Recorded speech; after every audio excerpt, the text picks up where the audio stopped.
Nous te promettons de te rendre toute la gloire, car toi seul en es digne.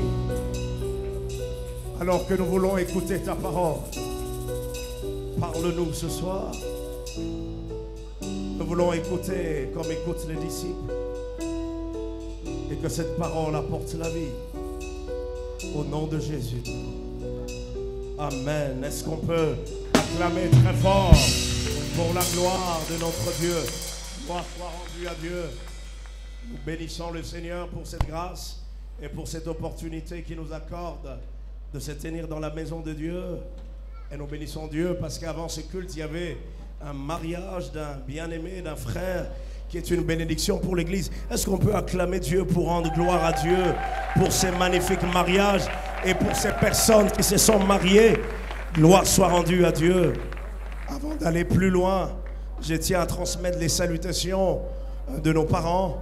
Ils se portent très bien par la grâce de Dieu et ils saluent toute l'Église. Est-ce que nous pouvons recevoir leurs salutations?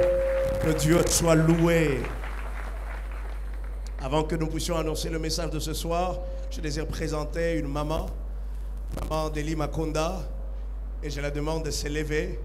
C'est l'épouse du pasteur Makonda. Est-ce que nous pouvons acclamer le Seigneur pour sa présence ce soir? Gloire soit rendue à Dieu. Merci beaucoup, maman. Et j'en profite pour parler de Mardi Compassion.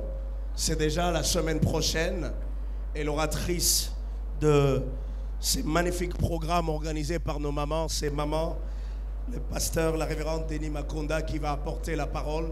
Et j'invite à tous nos mamans, toutes nos jeunes sœurs de participer à ces programmes et nous croyons que Dieu va bénir son Église. Est-ce que quelqu'un peut dire Amen? Amen.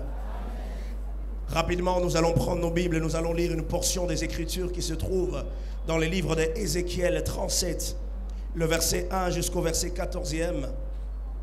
Sûrement, certains ont déjà lu ces passages. Aujourd'hui, il n'y aura pas de diapos parce que, à quelques heures que je vienne, le Seigneur m'a imposé dans mon cœur ces textes. Et je n'ai pas eu le temps à faire un diapo pour cela parce qu'il fallait rapidement préparer le message que le Seigneur a mis dans mon cœur. Et j'ai dit, Seigneur, je veux suivre ta voix. Si c'est cela que tu veux que nous annoncions à ton peuple, alors je m'incline. Ézéchiel 37, le verset 1 à 14. Il est dit ceci: la main de l'Éternel fut sur moi, et l'Éternel me transporta en esprit et me déposa dans le milieu d'une vallée remplie d'ossements. Il me fit passer auprès d'eux tout autour, et voici, ils étaient fort nombreux à la surface de la vallée, et ils étaient complètement secs. Il me dit, fils de l'homme, ces eaux pourront-ils revivre?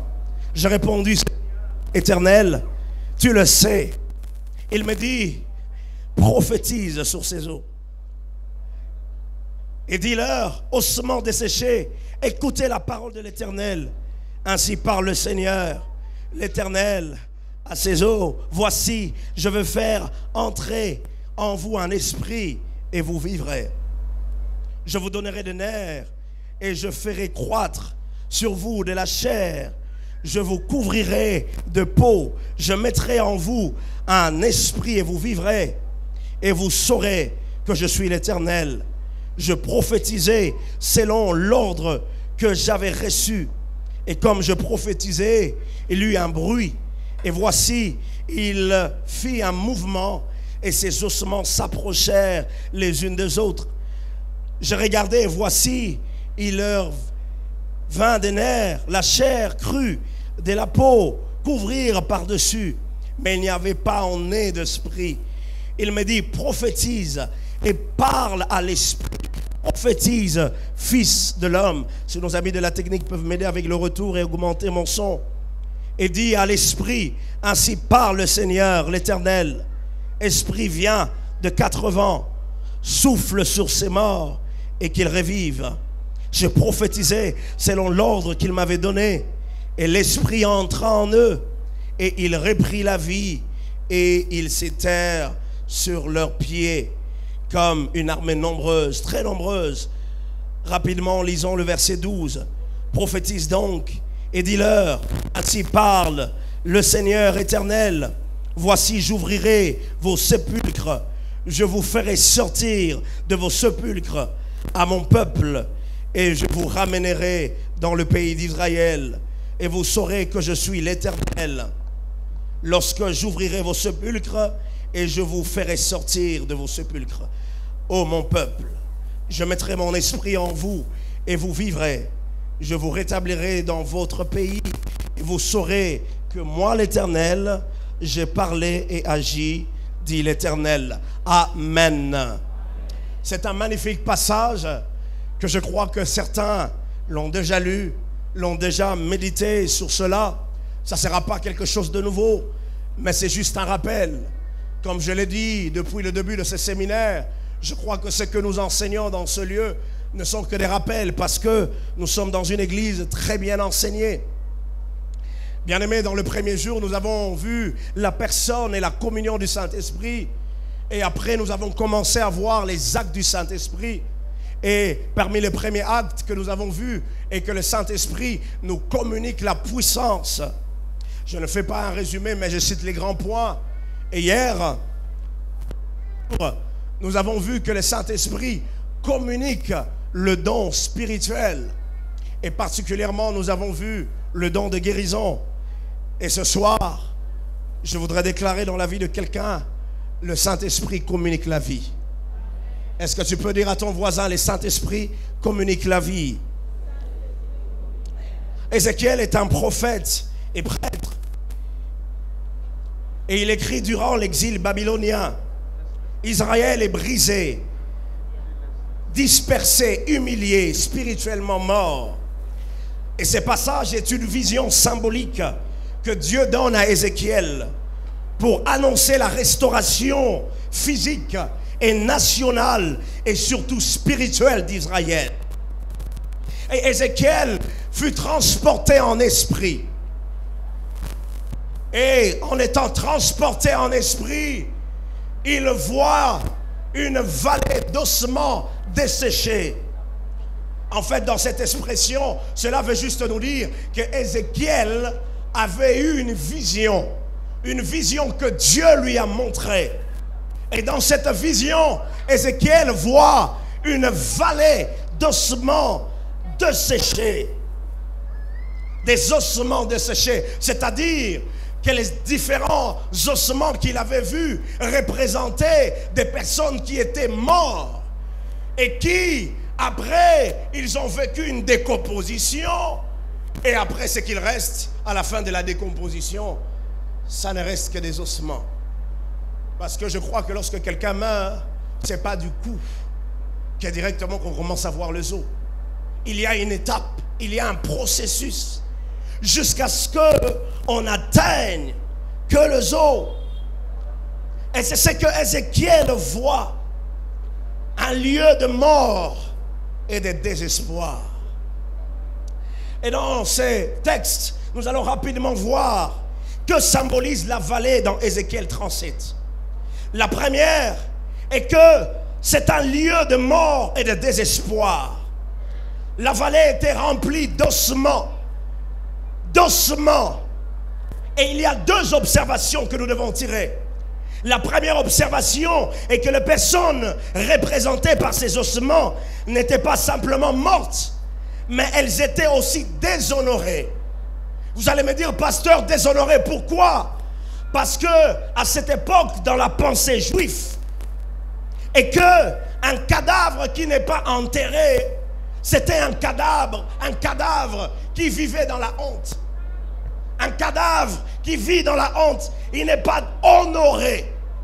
Parce que pour le juif, pour qu'un homme soit honoré en étant cadavre, il doit être enterré.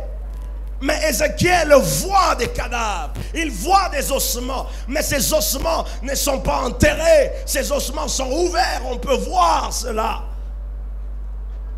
Deuxièmement, les ossements étaient secs. Donc c'est-à-dire, il n'y avait même pas une partie où on pouvait voir un peu de chair. C'était que les os, il n'y avait rien d'autre. Les ossements représentent qu'ils étaient morts depuis longtemps.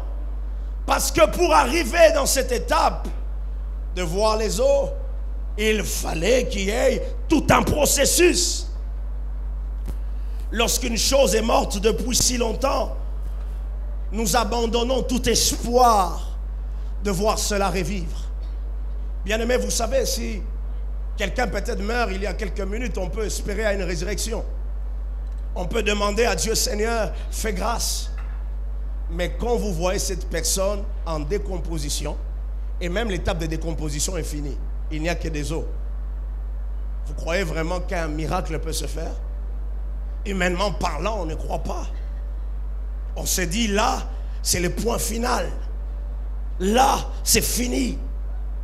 La vallée symbolise un lieu de défaite, un lieu de ruine.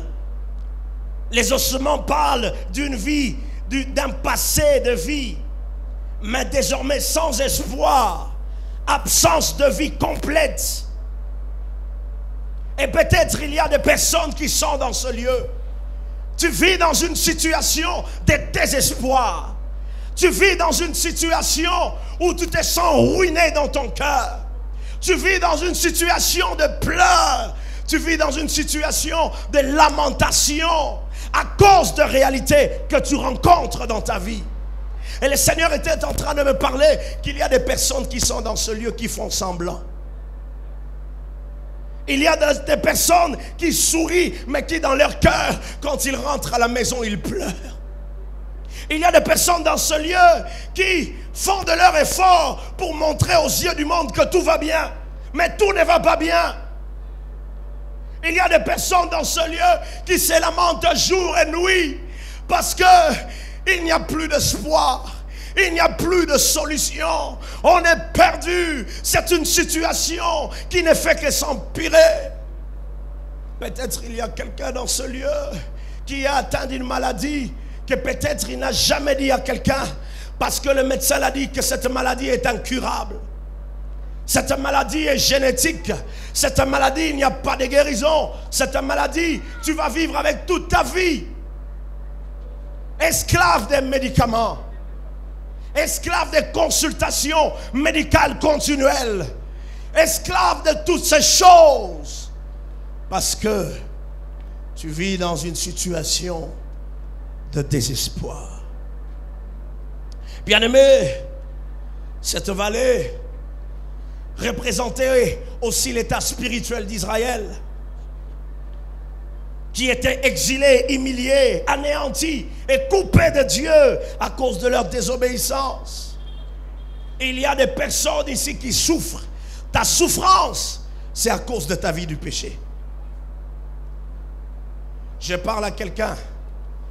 Si tu sais que ta souffrance est engendrée par ta vie de désobéissance à Dieu, la seule solution pour toi, c'est la repentance.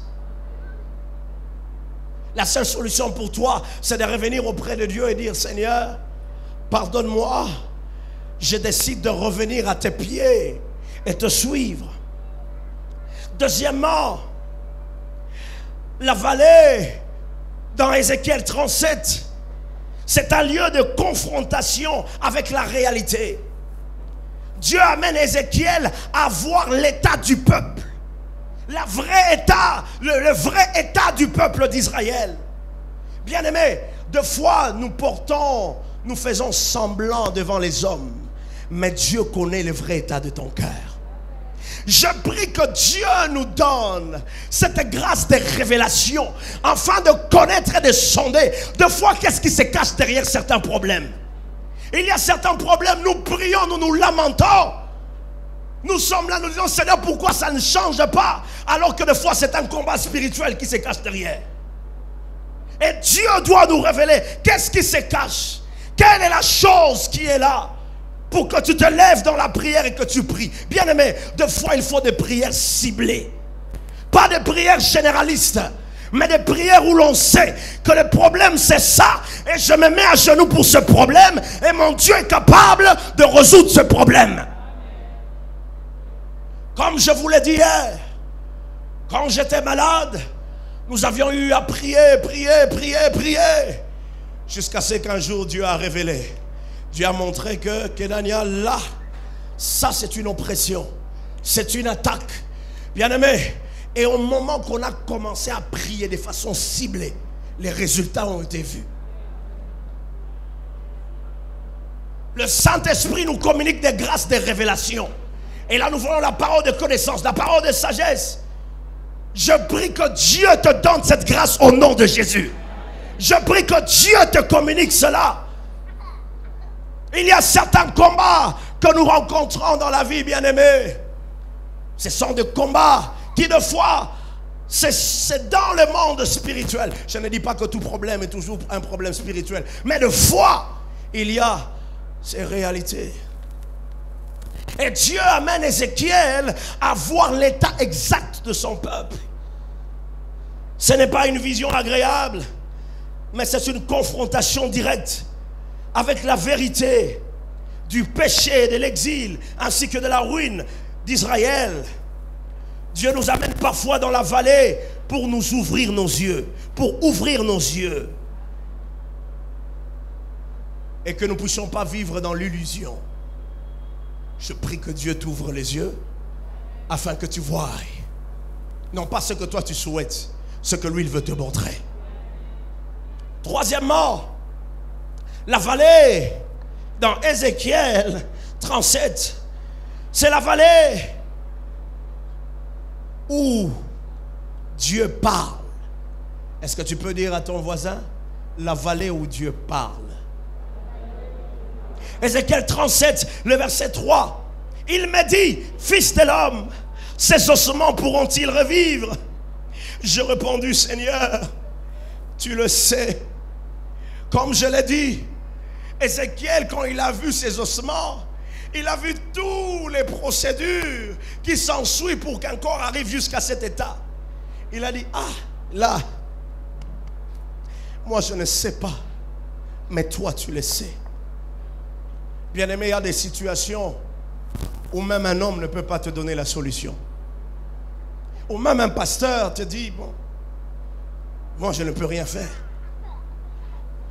Il y a de ces situations où même toi tu es incapable de faire quelque chose. Mais j'ai une bonne nouvelle.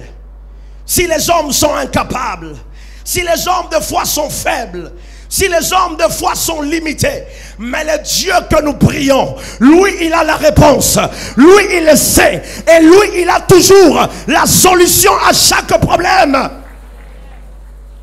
Ézéchiel n'avait aucun espoir dans ses ossements, mais il avait ses espoirs en Dieu.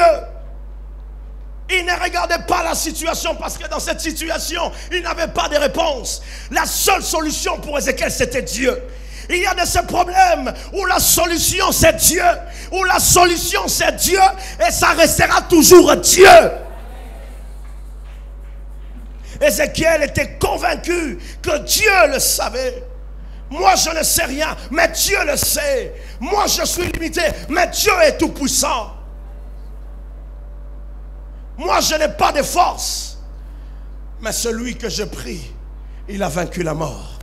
Celui que je prie, il est ressuscité. Celui que je prie, il est assis à la droite de Dieu le Père et il intercède pour toi.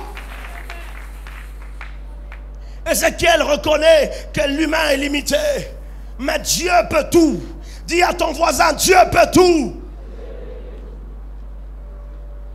Dieu peut tout, bien-aimé. Ce soir, j'appelle quelqu'un à ne pas regarder vers un homme, mais ce soir, j'appelle quelqu'un à regarder vers Dieu. Quatrièmement, la vallée dans Ézéchiel 37, c'est la vallée où nous proclamons la parole que Dieu nous communique. C'est la vallée où l'homme ne fait que répéter, ne fait que reproduire ce que Dieu lui a dit de dire. Le verset 4 dit ceci, il me dit, prophétise sur ces eaux et dis-leur, ossements desséchés, écoutez la parole de l'Éternel. Ainsi parle le Seigneur, l'Éternel, à ces eaux. Voici, je veux faire entrer en vous un esprit et vous vivrez.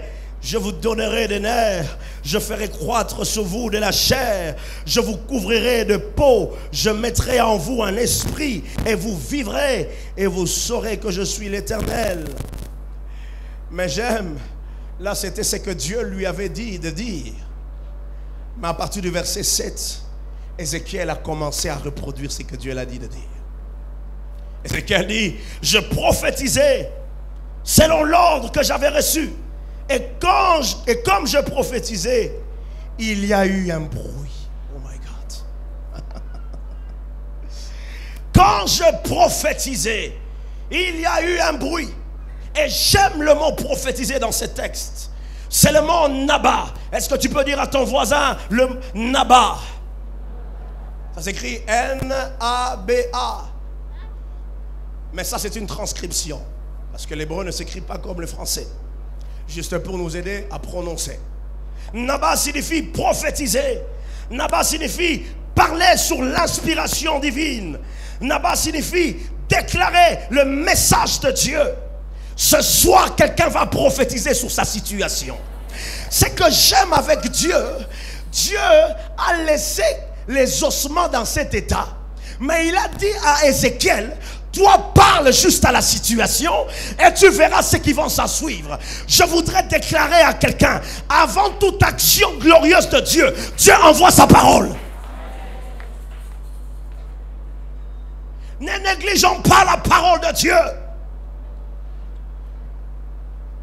Beaucoup d'enfants de Dieu voient la parole de Dieu comme un simple mot.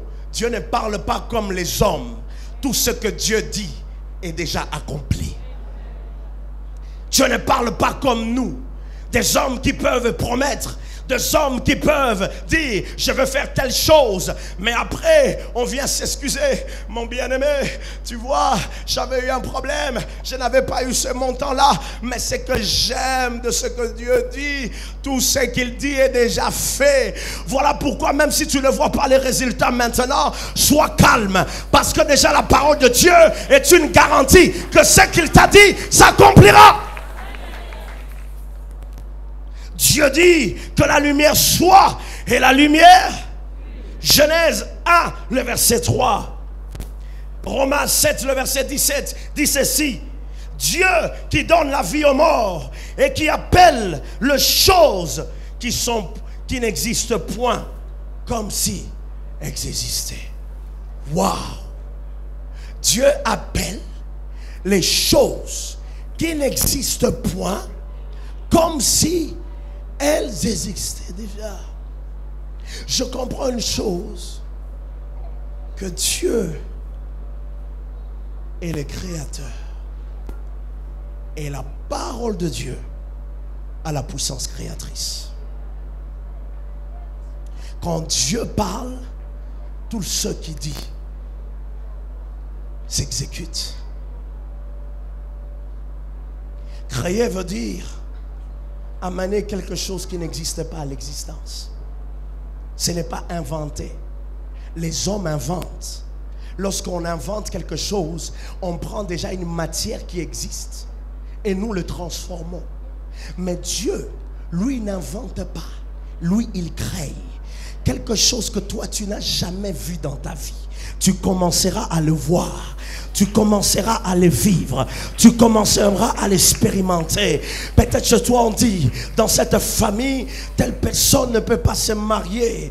Et aussi, s'il doit se marier, il doit être engrossé. Mais j'ai une bonne nouvelle à t'annoncer, ma soeur. Tu seras la première personne à inaugurer un mariage où tu t'es gardé dans la virginité et tu n'as jamais connu d'homme. Je déclare une chose, que Dieu va commencer à faire quelque chose de nouveau dans ta vie. Quelque chose qui n'a jamais existé. Tu seras le premier à l'inaugurer chez vous. Tu seras le premier à l'expérimenter. Tu seras le premier à introduire cela. Parce que tu n'es pas n'importe qui. Tu es un enfant de Dieu. Tu es un enfant de Dieu. Dieu a dit à Ézéchiel, parle. Il a commencé à parler. Il y avait encore les ossements. Il y avait encore cette vallée. Et rien n'avait changé. Mais il a commencé à déclarer. Je voudrais dire à quelqu'un, la maladie est là. Mais toi déclare que Jésus m'a guéri. Le chômage est là. Mais toi déclare que je crois que Dieu m'a déjà donné le travail. Et j'avais déclaré une fois dans un séminaire qu'on avait ici que la foi veut dire hypostasis. Et hypostasis veut dire titre de propriété. En d'autres termes, c'est comme un document que Dieu te donne déjà, que tu as déjà obtenu, c'est que tu as demandé. Avant même que tu puisses voir cela se matérialiser, les documents déjà attestent que tu es le propriétaire de cette parcelle.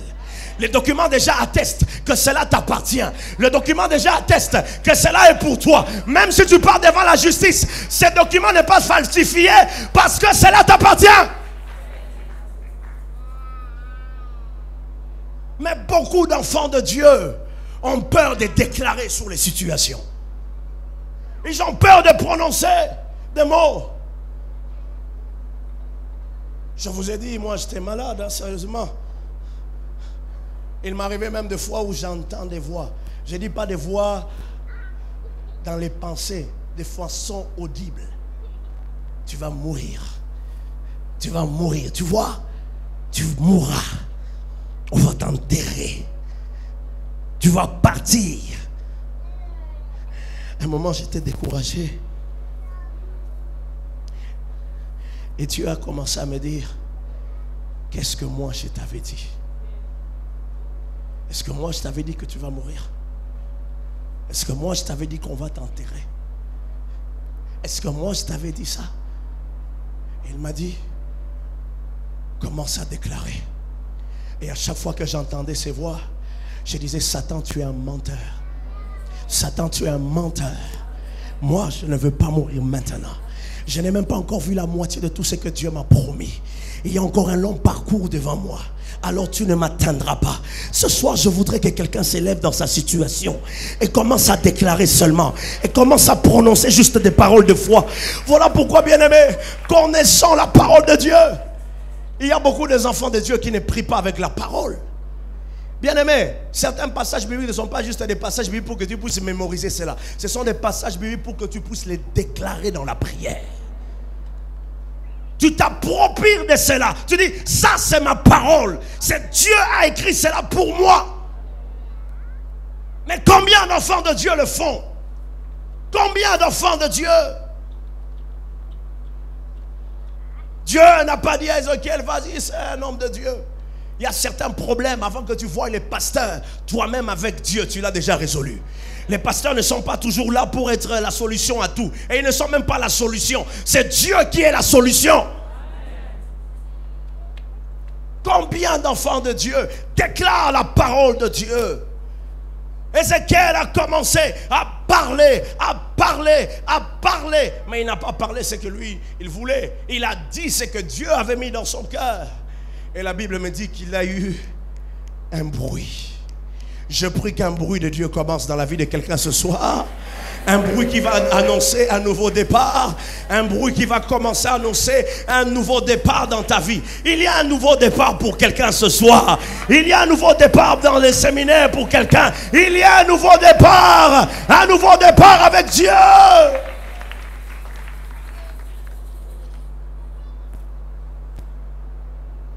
Je ne sais pas comment Ézéchiel, je ne sais pas si Ézéchiel était étonné quand il voyait ça.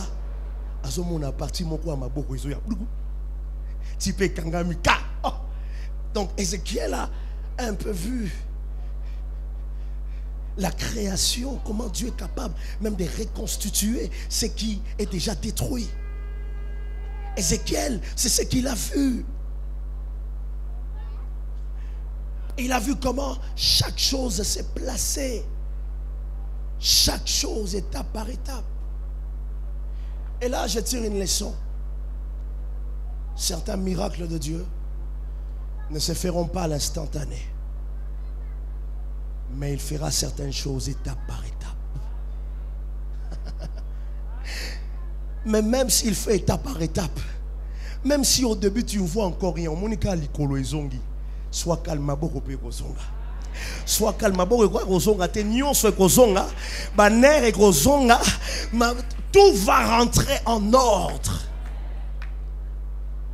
Mais c'est un Dieu de processus. Les mal avec beaucoup d'enfants de Dieu, nous voulons les tout à coup. Je crois au tout à coup de Dieu. Je crois au miracle à l'instantané. Mais le Dieu de la Bible, comme je l'ai dit, il est un Dieu multisystème. Il peut faire à l'un tout à coup, mais pour toi, il a dit étape par étape. Lazare était malade. On informe à Jésus. Jésus n'est pas venu du coup. Je me demande, est-ce que Jésus n'avait pas fait ça par esprit? Ça l'est un moment en go. On a dit, mais ton ami est malade. Et quand vous calculez la distance qu'il y avait entre où était Jésus et là où était Lazare, la distance n'était pas si énorme. Donc Jésus ne pouvait pas traîner. Mais Jésus n'est pas venu. Mais après un moment, il a dit, on y va.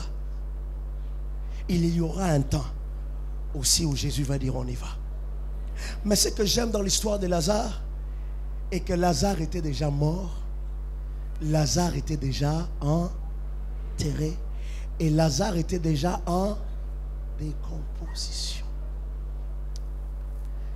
Je crois qu'il y a certains retards de Dieu dans nos vies, juste pour que quand la gloire de Dieu se manifestera, que ça ne soit pas comme tous les miracles, que ça ne soit pas comme toutes les histoires, que ça ne soit pas comme toutes les théories du monde, mais quand les hommes le verront, les gens diront, ça c'est Dieu.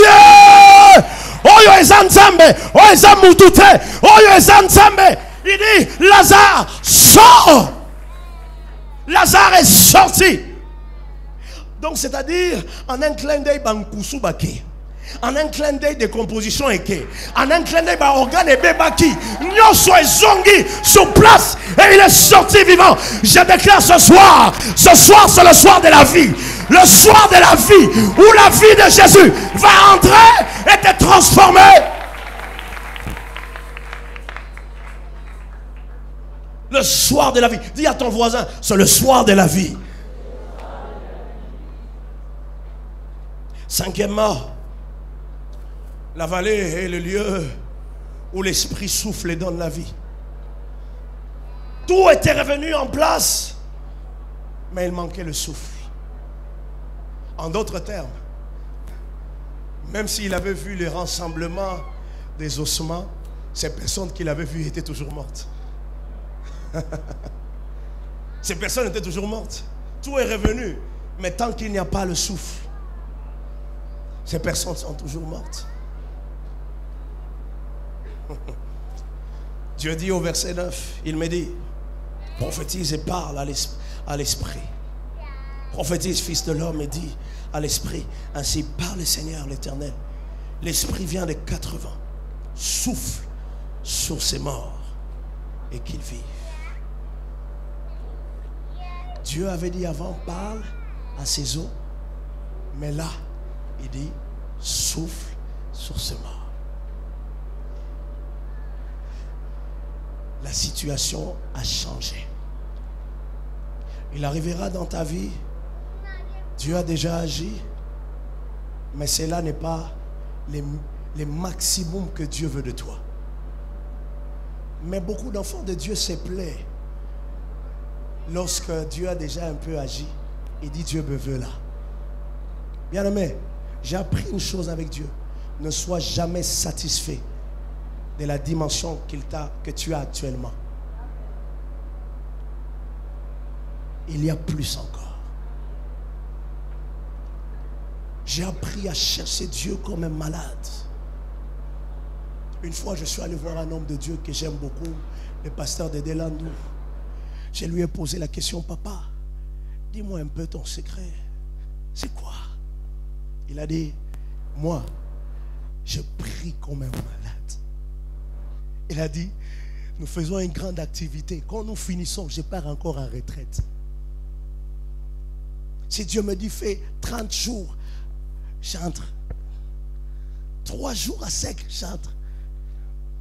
Dernièrement, je l'ai appelé, j'ai dit, je suis en retraite. J'ai dit, ah mais papa, à chaque fois que je l'appelle, Azaka est en retraite. Et moi, retraite, non stop.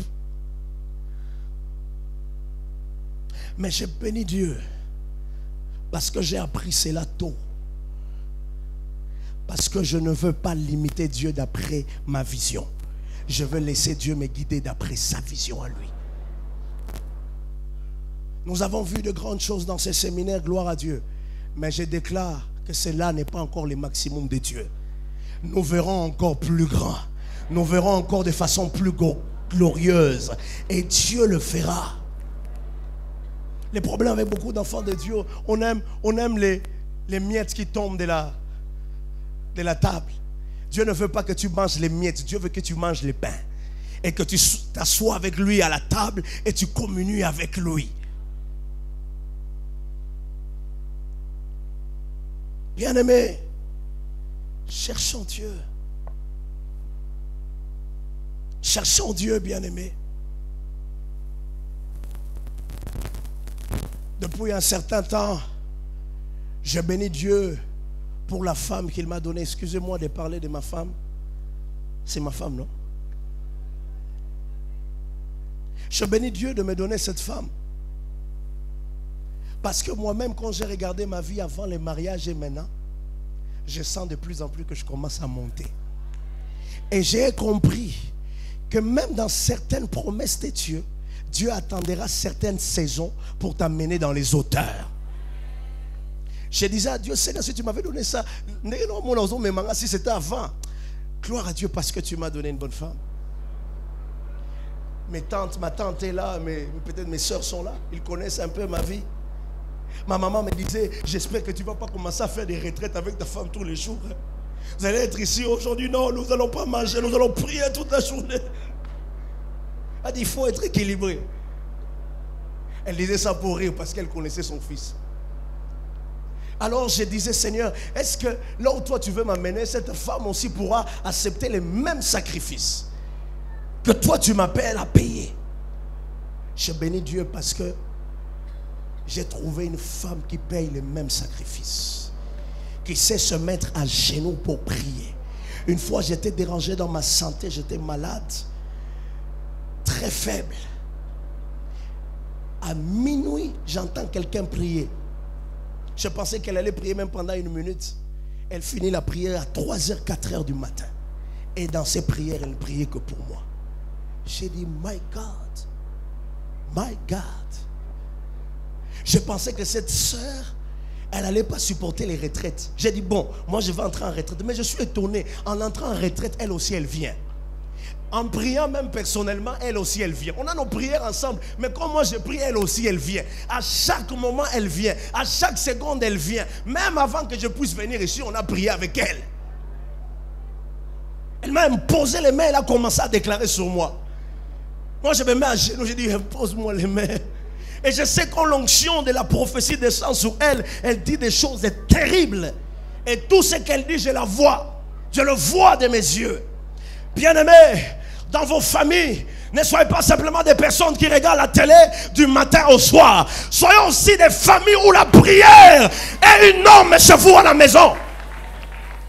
Le problème avec beaucoup d'enfants de Dieu aujourd'hui est que l'intimité avec Dieu n'existe plus.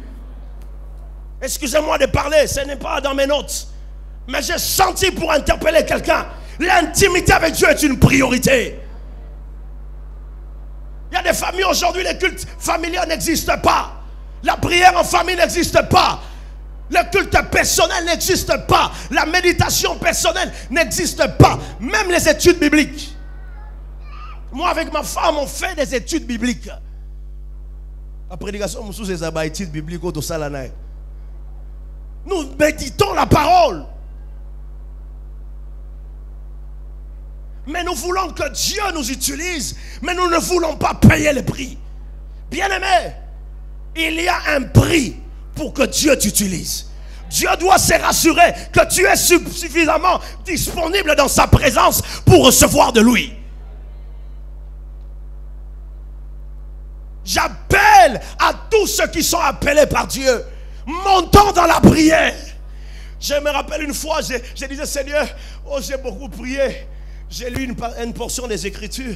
Je me rappelle plus c'est où. J'ai ouvert ma Bible au hasard. C'est Jésus qui parle. Il dit, vous n'avez encore rien demandé. L'Esprit m'a fait comprendre, même si tu as beaucoup prié, tu n'as pas encore rien dit, tu n'as encore rien demandé. Il y a encore beaucoup de choses à demander à Dieu. Voilà pourquoi la prière, on n'est jamais satisfait totalement. Il faut toujours prier. Et Jésus dit, nous devons prier et ne jamais se lasser.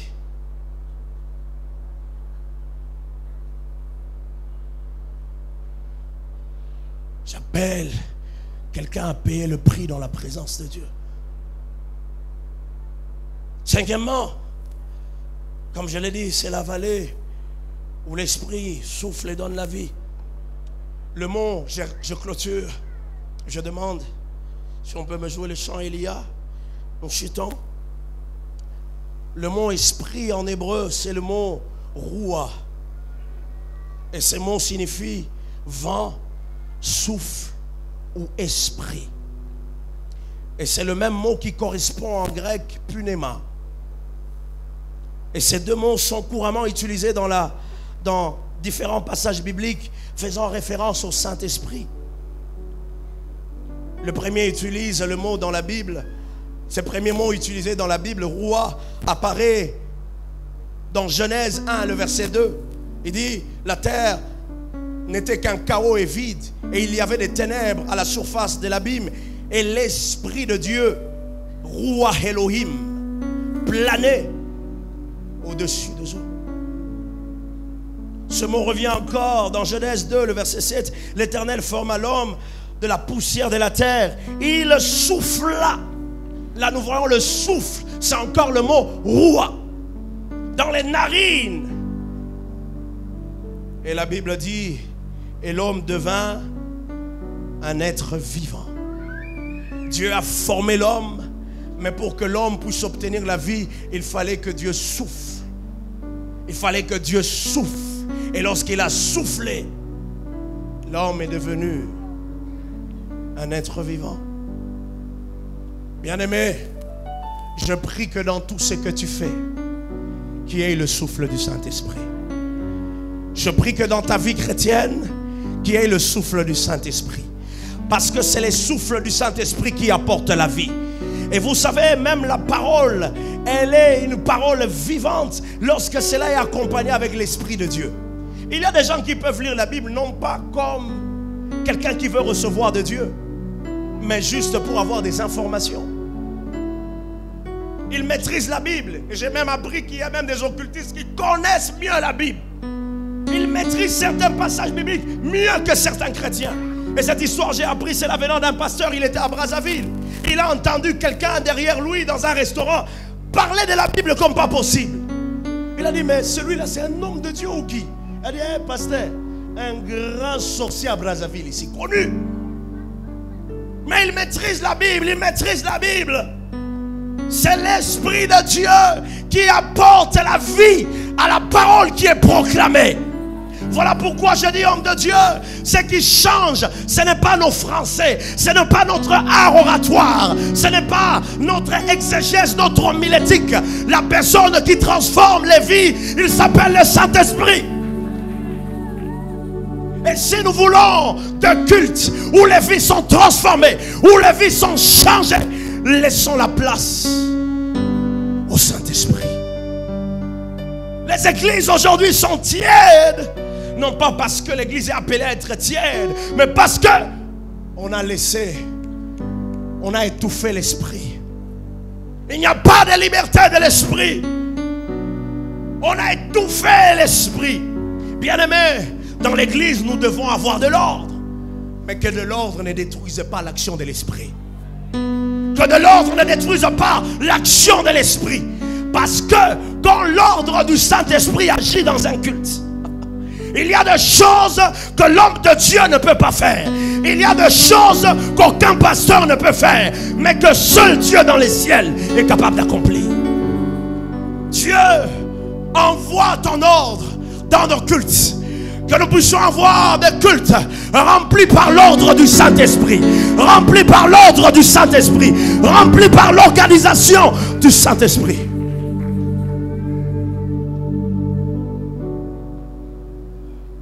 Sixièmement, je clôture par là. La vallée Dans Ézéchiel 37, c'est la vallée de la restauration. La restauration, c'est-à-dire amener dans son état initial, amener dans son état premier. Dieu ne voulait pas que cela reste simplement des ossements, mais Dieu voulait qu'il y ait un changement afin qu'il s'élève une armée. La Bible dit, Ézéchiel, lorsqu'il a vu, il n'avait pas simplement vu des personnes vivantes, mais il avait vu une armée qui s'est levée. Bien-aimé, à chaque fois que le souffle de Dieu se manifeste, c'est pour susciter une armée. C'est pour susciter une armée. Et dans cette armée, il n'y a pas que des pasteurs. Dans cette armée, il n'y a pas que des prophètes. Dans cette armée, il n'y a pas que des évangélistes. Dans cette armée, il n'y a pas que ceux qui sont appelés aux 5 ministères. Dans cette armée, c'est tout enfant de Dieu. C'est tout celui qui a donné sa vie à Jésus qui est enrôlé pour cette armée. Je prie au nom de Jésus qu'il s'élève une armée dans cette église. Qu'il s'élève une armée à l'église du Congo. Qu'il s'élève une armée à l'église de l'Alliance qui va conquérir des territoires pour Jésus, qui va gagner des âmes pour Jésus, qui va transformer des familles pour Jésus. Qui s'élève une armée. Après ces séminaires, Dieu veut te voir dans les champs des batailles. Après ces séminaires, Dieu veut que tu sois la lumière dans ta famille, afin que tu imposes le règne de Dieu. Soki na famille na yo kindoki ezalaka olobi a partir ya lelo kindoki na bino esili oyo komeka akutani na Nzambe soit apesi bomo na ye par Yesu. Nous refusons des chrétiens peureux, des chrétiens qui n'ont pas l'autorité. Autorité ezala na mon côté. Excusez-moi pour mon lingala. L'autorité, ça se sent, ça se voit, ça se constate. Il y a des gens qui ne parlent pas. Quand tu vois en lui, tu sens l'autorité. C'est là où je me suis rendu compte que Dieu, pour déverser en quelqu'un la puissance, ça ne dépend pas de l'âge, ça dépend de la disponibilité. J'étais jeune, j'étais même adolescent. Il y avait une maman qui était au quartier, c'est comme si elle avait un problème, mais c'est comme si c'était une sorcière. Et une fois on jouait les ballons, je ne sais pas qu'est-ce qui est arrivé. Elle m'a regardé, elle m'a dit yo, nabutu alelo, okozwa kake. Appelle atelier, mais na luba qui est l'autre côté. M'a dit ok c'est bon. Papa guide, Dieu notre Père. Je suis rentré à la maison. Rien n'annonçait qu'il allait avoir la pluie. Mais j'ai senti que la météo avait changé. J'ai dit, on est Niamo. J'ai commencé à prier. J'ai commencé à parler en langue. J'ai dit, cette maman-là, il ne sait pas avec qui il a affaire. Je suis un enfant de Dieu. Mais moi j'étais juste là à la portée là. Oh non, non, oh, ils ont macaqué à maman. Mais ils ont kingate. Le jour que nous nous sommes vus, demain, j'ai marché, je la voyais, elle a commencé à fuir. Elle a commencé à aller au coin. J'ai dit, oh, mais cette maman a un problème. Pourquoi Zokimanga Yemoko Ayebi et Loko Avivaki na Jouwana? Je prie que tout celui qui essayera à toucher à tes enfants, à toucher à ta famille, qui se rencontre avec le Dieu de la Bible. Maraba Shayamane. Dieu veut revêtir quelqu'un de sa puissance ce soir, afin que le monde sache que le Jésus que nous prions, il n'est pas un Dieu théorique. Azanzambe, Oasalaka, Kakabikamwa, dis-le. Je mettrai mon esprit en vous et vous vivrez. Déclare à ton voisin, je vivrai, je vivrai, je vivrai, je vivrai, je vivrai, je vivrai quelqu'un peut acclamer pour Jésus? Et nous nous mettons debout. Nous t'acclamons. Nous t'acclamons. Nous t'acclamons. On n'acclame pas le roi assis. On n'acclame pas le roi assis. On n'acclame pas le roi assis. On n'acclame pas le roi assis.